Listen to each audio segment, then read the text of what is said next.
Bonjour, donc nous allons continuer notre travail sur le livre Maths C Initiation. Alors c'est un wikibook. On va aller dans l'analyse, méthode trigonométrique. On a vu dans la vidéo précédente des puissances de cosinus-sinus. Maintenant on va voir des puissances de cosinus hyperbolique, sinus hyperbolique. Alors on va commencer par le premier exemple. Alors je vais directement vous montrer la méthode. Alors on se pose dans la situation où on a une intégrale cosinus hyperbolique de x puissance 5, sinus hyperbolique de x puissance 3 dx. On est dans le cadre ici où la puissance de cosinus hyperbolique est impaire. Il faut absolument que ça soit impair pour l'algorithme. Là, elle peut être paire ou impaire, ça n'a pas d'importance. D'accord? Alors l'algorithme nous dit que dans ce cas-là, on va sauver une version de cosinus hyperbolique. Donc on va sauver une version de cosinus hyperbolique de x, dx. D'accord? On va sauver cette version-là. Donc ici, on va se retrouver avec cosinus hyperbolique de 4x. Comme là, c'était impair, si on en sauve un, ça nous donne une version paire. Et là, toujours sinus hyperbolique de x 3x. D'accord? Donc tout va bien. Alors là, ce que l'on va faire, c'est montrer cosinus hyperbolique de 2x x pour faire apparaître le cosinus au carré, hyperbolique au carré. Sinus hyperbolique de x3 cosinus hyperbolique de x dx. Voilà. Donc là, j'ai montré le cosinus au carré et on va essayer de tout mettre sous forme de sinus hyperbolique, donc faire disparaître ce cosinus au carré. Pour ça, on va utiliser cosinus hyperbolique au carré de x moins sinus hyperbolique au carré de x égale 1. Donc ça, c'est une formule de la trigonométrie hyperbolique. Nous, ce qui nous intéresse, c'est que le cosinus au carré soit seul. Donc cosinus hyperbolique au carré de x égale 1. Et on transfère le sinus hyperbolique de l'autre côté, ça fait sinus hyperbolique au carré de x. D'accord? Donc là, on a bien notre valeur ici, donc on va pouvoir la transférer. Donc là, on va remplacer cette valeur-là par 1 plus sinus hyperbolique au carré de x, toujours au carré, et sinus hyperbolique de x au cube. Et là, on a toujours cosinus hyperbolique de x dx. D'accord? Et c'est là l'intérêt que l'on va voir, c'est que l'on va poser que u est égal à sinus hyperbolique de x, et du, naturellement, c'est égal à cosinus hyperbolique de x dx. Voilà, le du, c'est ici. Voilà. Donc on a bien fait de le sauver, puisqu'on va le retrouver ici, et ça va nous aider à faire le changement de variable. Voilà. Donc maintenant, on va simplement remplacer les sinus hyperboliques par u. Alors, 1 plus u au carré, et là il y a un deuxième carré, le sinus hyperbolique c'est u, donc c'est u au cube, et le cosinus hyperbolique de x dx, c'est la dérivée de u, donc du, c'est cosinus hyperbolique de dx, donc on a bien ça, du. Voilà. Donc on va vérifier, on va récupérer ici. Voilà. 1 plus u au carré multiplié par u au cube.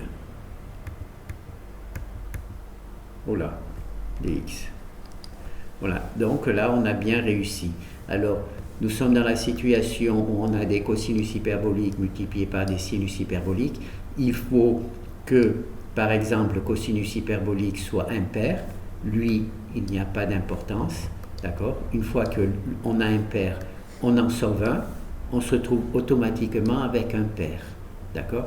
Donc on va matérialiser le fait qu'il y ait ici des cosinus hyperboliques au carré et utiliser la formule pour transformer tous les cosinus hyperboliques en sinus hyperboliques grâce à la formule ici. Et une fois qu'on a fait ça, eh bien, on va faire un changement de variable. Tous les sinus hyperboliques vont être transformés en U. Voilà. Et naturellement, eh bien, le cosinus hyperbolique qu'on a sauvé, ça va être du, qui va être remplacé, le cosinus hyperbolique dx va être remplacé par du. Et voilà. Et ensuite, donc là, on résout. Donc il faut d'abord développer ce produit, il faut le développer. Là, on le résout puisque ça va être une somme de produits, enfin un polynôme. On doit savoir le faire. Et à la fin, on remplace le U par le sinus hyperbolique et on a résolu. Voilà. C'est exactement le même algorithme que pour cosinus impair, cosinus, sinus impair.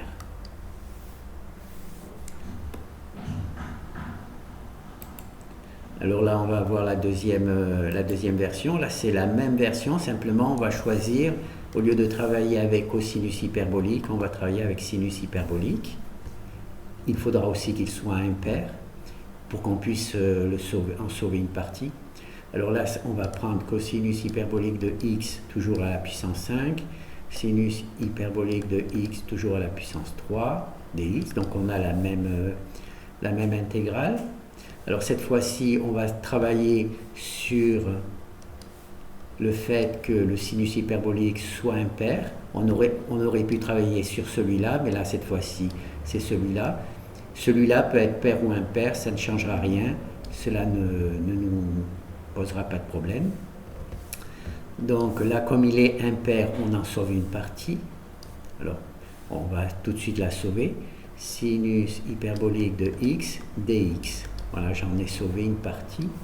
Donc maintenant, ici, il y en a sinus hyperbolique de x, 2, plus 2 plus 1, ça fait 3. D'accord?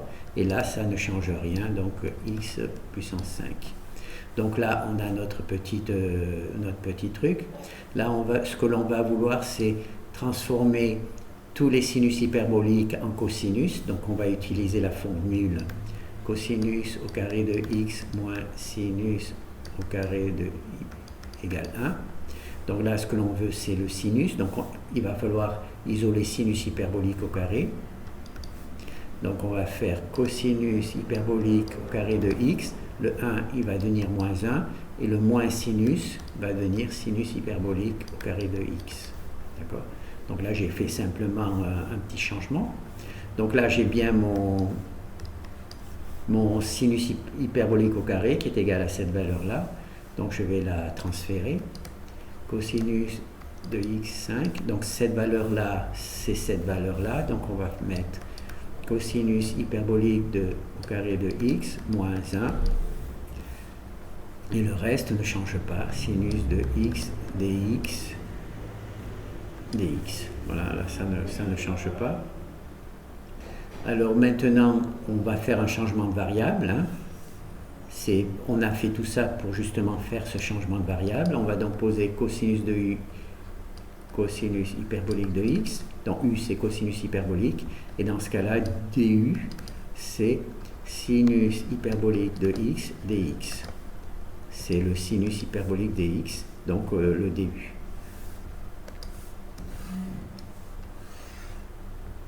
Voilà. D'accord? Donc, là, on fait simplement le changement. Donc, U5, U, cosinus hyperbolique, ça devient U5. Là, cosinus, ça devient U au carré, moins 1. Et le sinus hyperbolique de x dx, sinus hyperbolique de x dx, c'est tout simplement du. Et voilà. Donc, on va juste vérifier si on a la même chose.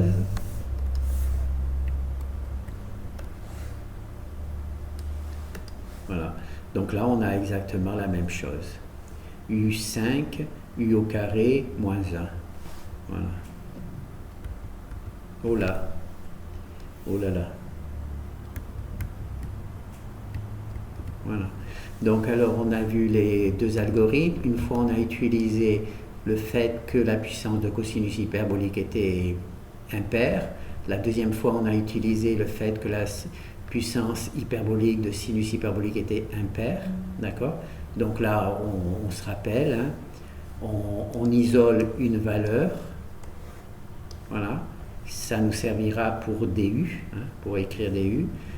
Le sinus hyperbolique qui est devenu pair, on va le transformer en cosinus hyperbolique grâce à cette formule. Hein. Et une fois qu'on n'a que des cosinus hyperboliques, eh bien on fait un changement de variable. U, ça devient cosinus, et DU, ça devient sa dérivée. Et la dérivée, c'est celle-là. Et tous les U, tous les cosinus hyperboliques se transforment en U. Donc là, on développe, et une fois qu'on a développé, on se trouve avec un polynôme. Normalement, on devrait savoir intégrer un polynôme, et une fois que le polynôme est intégré, on remet sa valeur cosinus hyperbolique de x.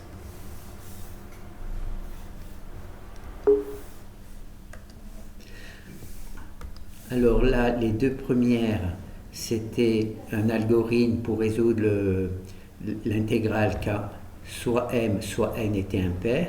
Donc bien entendu, le problème pourrait se poser quand les deux sont pairs. Voilà, quand les deux sont pairs, eh bien, on ne peut pas utiliser cet algorithme, donc on va le faire.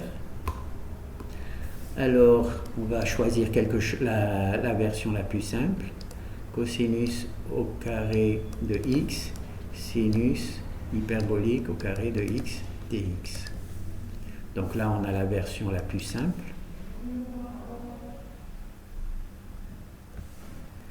On a la version la plus simple. Alors, là, il faut se rappeler un petit peu des équations. Alors, on a cosinus hyperbolique au carré de x, c'est égal à 1 demi de cosinus de 2x plus 1. Dans la version trigonométrique, on inverse. Le 1, il est devant. Là, le 1, il est derrière. Et là, on fait sinus hyperbolique au carré de x, c'est égal à 1 demi. Là, on fait aussi cosinus hyperbolique de 2x moins 1. D'accord?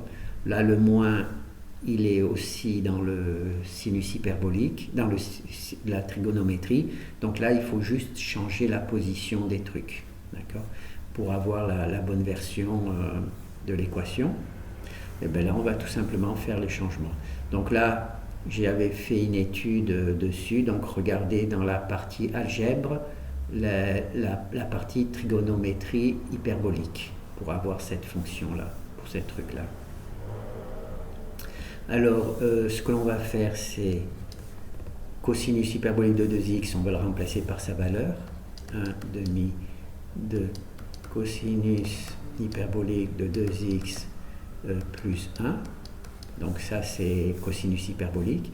Le sinus hyperbolique, c'est 1 demi de cosinus hyperbolique de 2x moins 1 dx. Voilà. Donc là, on a notre truc. Voilà, sinus minus minus. Sinus minus, c'est un petit rappel mémotechnique si vous avez vu les vidéos précédentes. Sinus minus. Donc là, on a notre truc. Donc on va un petit peu réécrire ça. 1 demi, ça fait 1 quart. D'accord? Là, on est dans le cas d'une formule trigonométrique, d'une équation remarquable. Hein, A moins B, A plus B égale A au carré moins B au carré. Donc là, c'est A c'est cosinus de 2x et B c'est 1. D'accord? On est dans le cas de ce produit. Donc on va pouvoir écrire cosinus de 2x au carré moins 1 au carré dx. Voilà, donc là on a simplement utilisé cette propriété. Alors, bon, ben, on va réécrire ça un peu plus simplement. Cosinus hyperbolique de 2x au carré moins 1 dx. Alors, cosinus au carré de truc, là, on va peut-être pouvoir le transformer en quelque chose. Alors, on a cosinus hyperbolique au carré de x moins sinus hyperbolique au carré de x égale 1, d'accord? Donc, je vais essayer de modifier cette valeur-là. Ce n'est pas obligé, hein, je pourrais travailler directement avec ça, mais je vais juste simplifier le nombre de termes. Donc là, le cosinus hyperbolique au carré de x, le 1, il devient ici moins 1, et le moins sinus hyperbolique devient plus, donc ça fait sinus hyperbolique au carré de x. Voilà. Donc là, on devient sinus truc. Donc je fais simplement cette valeur-là, c'est cette valeur-là, 2x. Pardon, j'avais oublié le 2. La formule là que j'utilise avec x peut naturellement être utilisée avec 2x ou avec n'importe quelle valeur. Elle est toujours valable. Donc voilà, c'est pour ça que je peux me permettre de mettre. Là, j'avais oublié qu'il fallait préciser que je mettais 2x et 2x. Donc là, je me retrouve avec cosinus hyperbolique de 2x au carré, cosinus moins 1. Donc je peux le remplacer. Alors je me trouve avec sinus hyperbolique au carré de 2x dx. D'accord? Alors maintenant, le sinus hyperbolique au carré de 2x, ici j'en ai une version.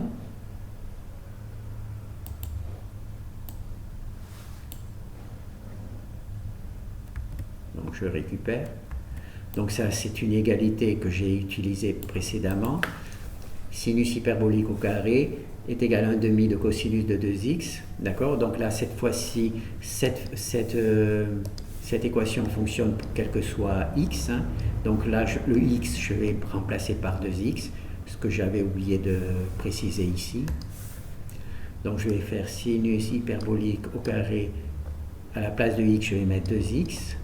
Voilà. Est égal à 1 demi cosinus hyperbolique de 2x, puisque j'ai remplacé le x par 2x. Et là, il y a le 2 qui est dans la formule, moins 1.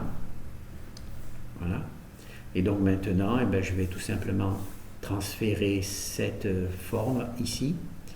Donc ça va me faire 1 quart de 1 demi. Alors cosinus hyperbolique de 2 fois 2x, ça fait 4x. Cosinus hyperbolique de 4x. Je ne sais plus.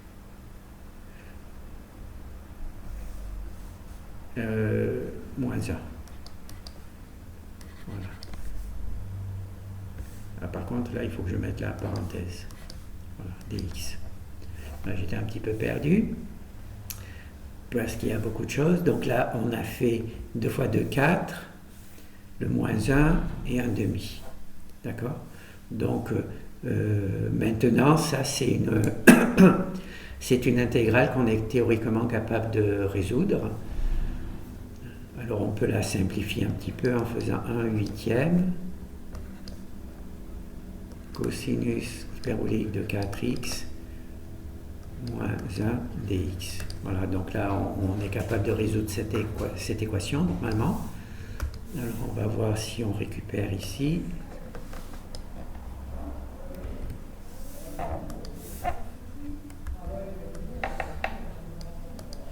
Alors, il semble que ça soit cette version-là que je dois avoir. 1 quart, 1 quart, 1 demi, 1 demi, cosinus de 4x, cosinus de 4x, moins 1, moins 1. Donc, c'est bon. Voilà, là, j'ai juste développé un petit peu plus. Donc, on a bien retrouvé le truc. Donc là, c'est un peu plus complexe quand les deux sont carrés. Voilà. Il faut donc chercher soit dans sa mémoire, soit dans, dans les listes de vos équations trigonométriques hyperboliques, que cosinus au carré hyperbolique de x est égal à cette valeur-là, et que sinus hyperbolique c'est égal à cette valeur-là. Donc on va simplement remplacer les carrés par leur valeur, d'accord? Une fois qu'on a remplacé, on se rend compte que c'est un produit remarquable, hein. C'est a au carré moins b, a moins b, a plus b, donc ça nous fait a au carré, donc on obtient ici notre carré. Alors ici, moi j'ai décidé de transformer cette valeur-là en sinus hyperbolique au carré. On aurait pu travailler directement à partir de là, ça aurait donné le même truc. Et ici, ben, on arrive finalement à trouver notre truc en remplaçant le sinus au carré grâce à la formule ici. On passe à cette formule, voilà. Et puis c'est terminé, d'accord? Alors là, juste la formule, quand on utilise cette formule, il ne faut pas oublier qu'on travaille avec 2x. Là, j'avais oublié de le préciser. Pour transformer cette valeur-là en celle-là, au début, j'avais travaillé avec x, ensuite j'ai introduit le 2x, ce qui ne change rien puisque la formule est valable pour n'importe quelle valeur de x. Donc en particulier, quand x est égal à 2x. Voilà. Donc ça, c'est bon. On peut peut-être faire celle-là. Là, je me lance dans quelque chose que je vais peut-être regretter, mais c'est pas grave. Donc là, vous avez vu, j'avais fait le changement par le truc. Donc là, je ne vais pas faire le changement. Alors, qu'est-ce que je dois faire? Ah oui, j'ai cosinus de truc. Donc là, je vais utiliser la formule de cosinus au carré ici.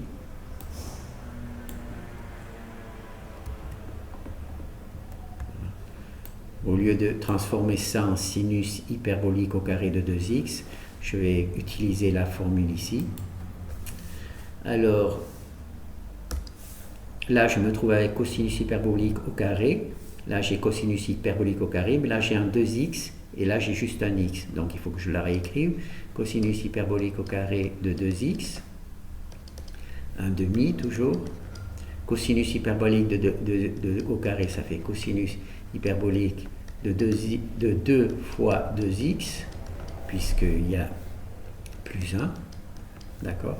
Donc là, c'est bon. Et donc, le cosinus hyperbolique, là, c'est bon. Donc, j'ai ma valeur là, donc je vais pouvoir la remplacer. Donc, je vais faire 1 quart. Alors, cette valeur-là, c'est 1 demi de cosinus hyperbolique. 2 fois 2, ça fait 4. Ça fait 4x, plus 1, moins 1 dx, d'accord? Et maintenant, bon, ben, je vais développer un peu, 1 quart, alors 1 demi de cosinus, oh là, 1 demi, là je développe, alors le cosinus, ça fait cosinus hyperbolique de 4x, plus 1 demi, puisque je le développe, et là j'enlève la parenthèse, moins 1. D'accord, dx. Là, le 1 demi, il s'applique au cosinus et au 1. Voilà. Alors maintenant, on continue.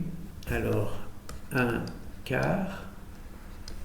Alors, 1 demi moins 1 demi, ça fait moins 1 demi. Donc, ça fait 1 demi de cosinus hyperbolique de 4x.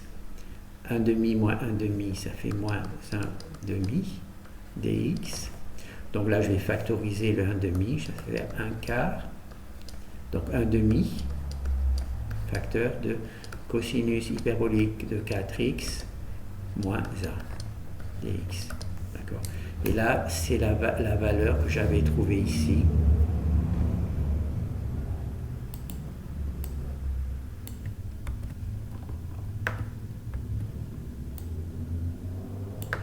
j'ai pas pris la bonne. C'est celle-là, c'est celle du dessus.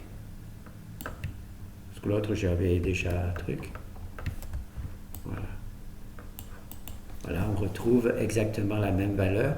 Alors là, j'avais décidé de transformer cette valeur-là en sinus au carré. Et dans la deuxième version, j'ai directement travaillé sur cette valeur-là, sans changer en sinus hyperbolique. Et dans les deux cas, on retrouve exactement la même valeur. Voilà. Bon, ben c'est bon.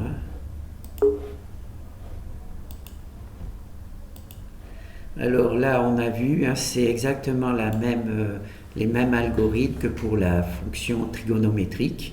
Simplement, il y a juste les propriétés, les équations trigonométriques et trigonométriques hyperboliques qui changent un peu. Sinon, c'est le même algorithme. Il faut que soit m, soit n soit impair. Dans ce cas-là, on utilise les deux premières versions.